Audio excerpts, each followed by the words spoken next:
Agora, voltando ao que realmente eu quero falar nesse vídeo, é a questão da humanização nos animais, porque não é só humanização no dog, é humanização nos animais.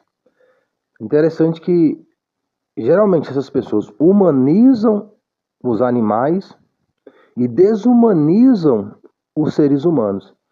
Quando a pessoa ela diz que os animais são melhor do que pessoas, geralmente a pessoa está nesse contexto. A pessoa está tratando um animal como ser humano e o ser humano como se fosse um animal. Porque é muito mais fácil você lidar com o animal do que com o ser humano. O animal ele exige menos da sua atenção humana. Você bota comida, bota água e etc. E o animal ele não tem como ele expressar o que realmente faz ele feliz. Agora o ser humano, eles têm aspectos e pessoas se sentem felizes com coisas distintas. Os animais é um padrão, geralmente o ser humano não. Então, se relacionar com o diferente, no aspecto de gostar ou não de alguma coisa, é mais difícil. Então, o amar verdadeiramente é mais difícil. A Bíblia fala que o amor é sofredor. O Senhor Jesus falou que quem ama a Deus, obedece. Então o amor não está numa emoção, como algumas pessoas pensam, mas está em obedecer. O que é obedecer? Fazer o que se deve. Então até no contexto de amar o animal, ama errado. Porque não faz o que o animal precisa. A pessoa faz aquilo que sente, pela sua emoção. E o adestramento correto lança isso por terra. Porque não é eu fazer o que eu sinto na minha emoção para amar o animal, mas é fazer aquilo que se deve.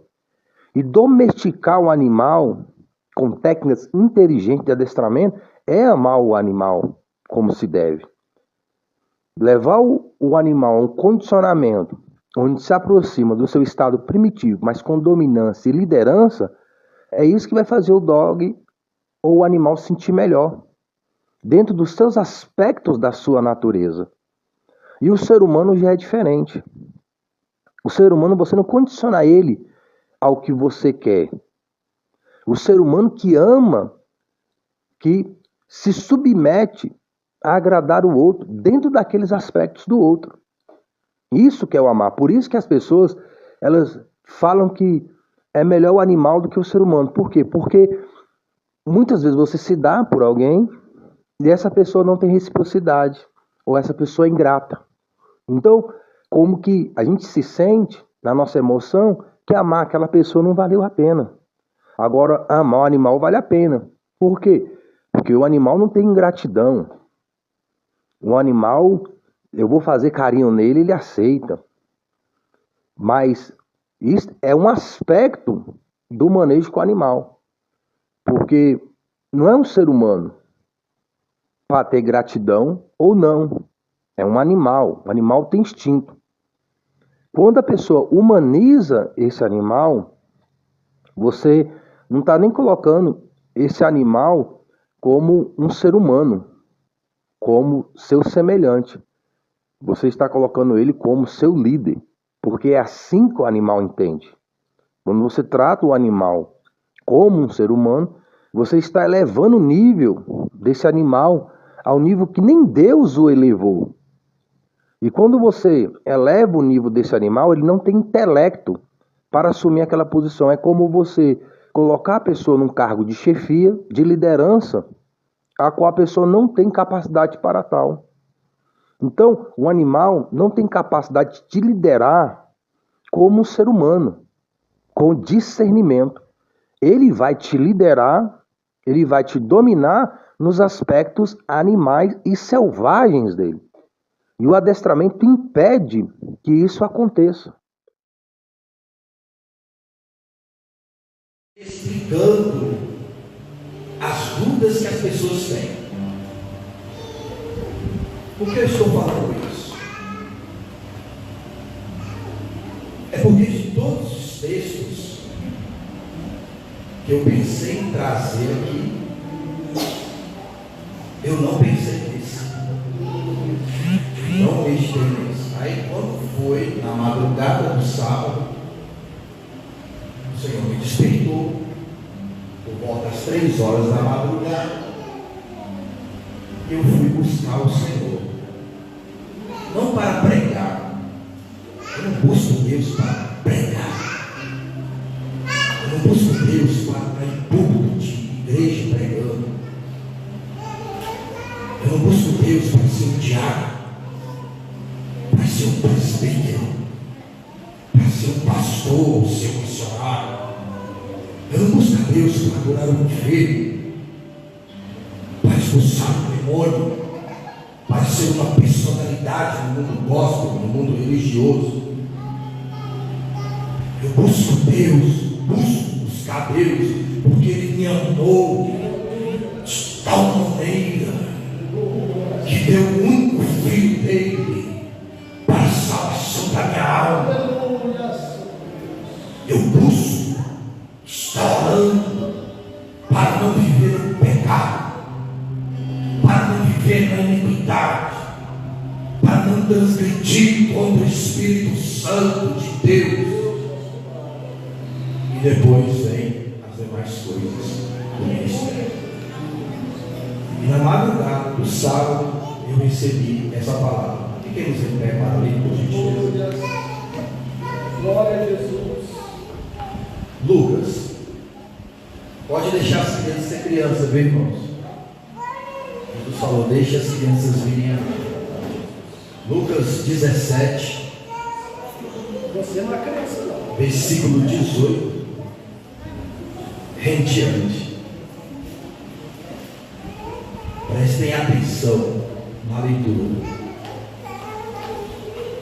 E os discípulos de João anunciaram-lhes todas essas coisas.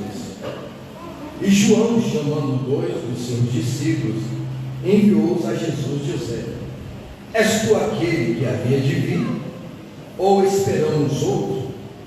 E, quando aqueles homens chegaram junto dele, disseram: João, o Batista, enviou-nos a perguntar-te: és tu aquele que havia de vir, ou esperamos outro?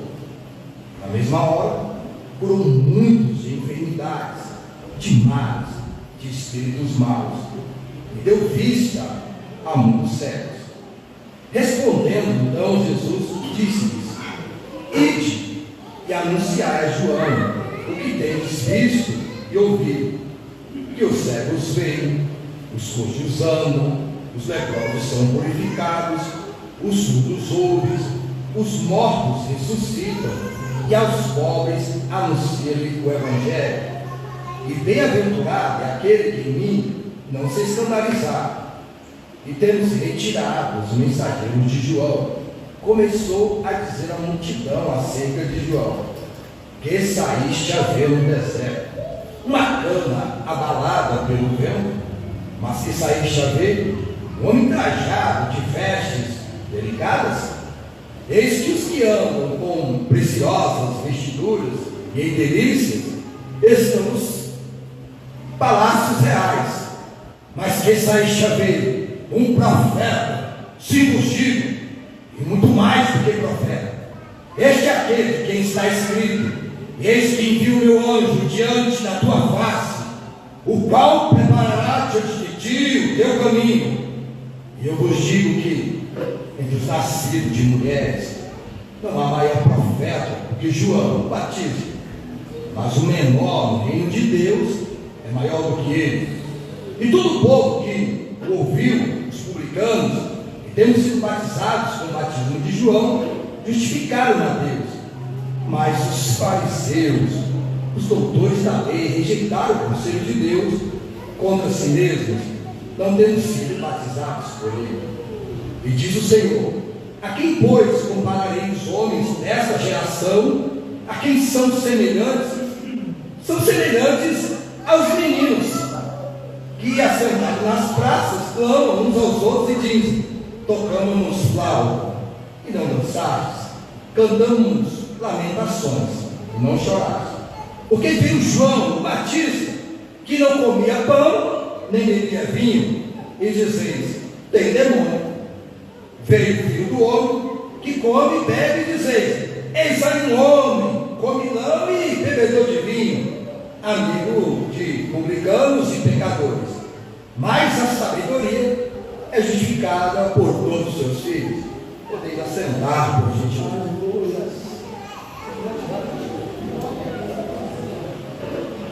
Os irmãos me ouvem bem? Amém.